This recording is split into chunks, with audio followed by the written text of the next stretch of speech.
Hello guys, how are you? In this video, we'll see how we can download and install new versions of Eclipse for Java development. Okay, so just go to the any web explorer, like down Eclipse download.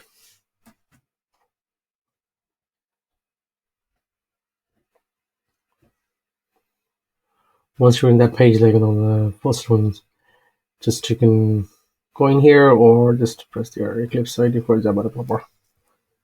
That's an Eclipse ID for Java developer is an old version, so new versions available here. So if you go in here, you can go from there as well. This is the new versions.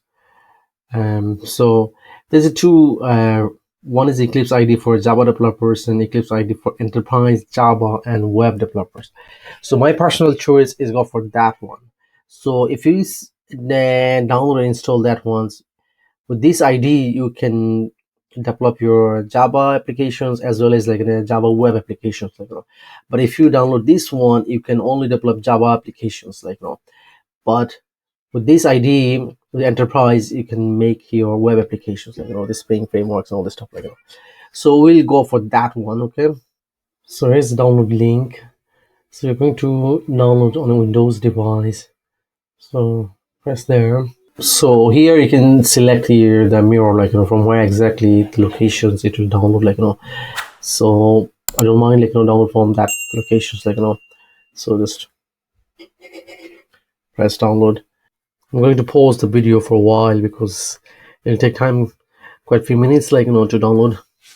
So I'll be back. Now we have downloaded. So we go to where it's downloaded. So it came to the download folder.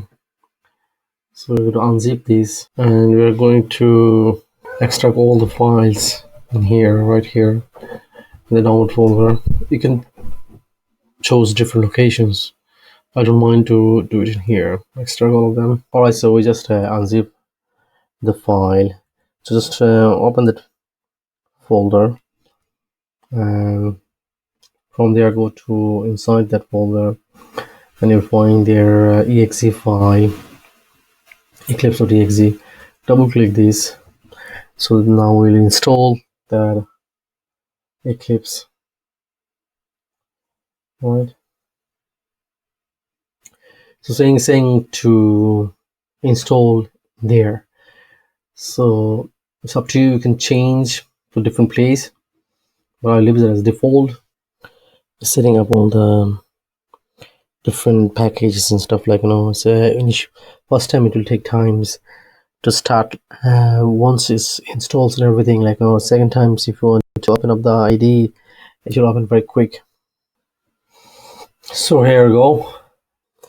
This is the welcome screen. You can hide that, or you can press in here, always show welcome startup. If you tick this, it will show you whenever you start the Eclipse ID, it will show you the screen. From there you can choose what you want to do. Thank you so much. Thank you for watching.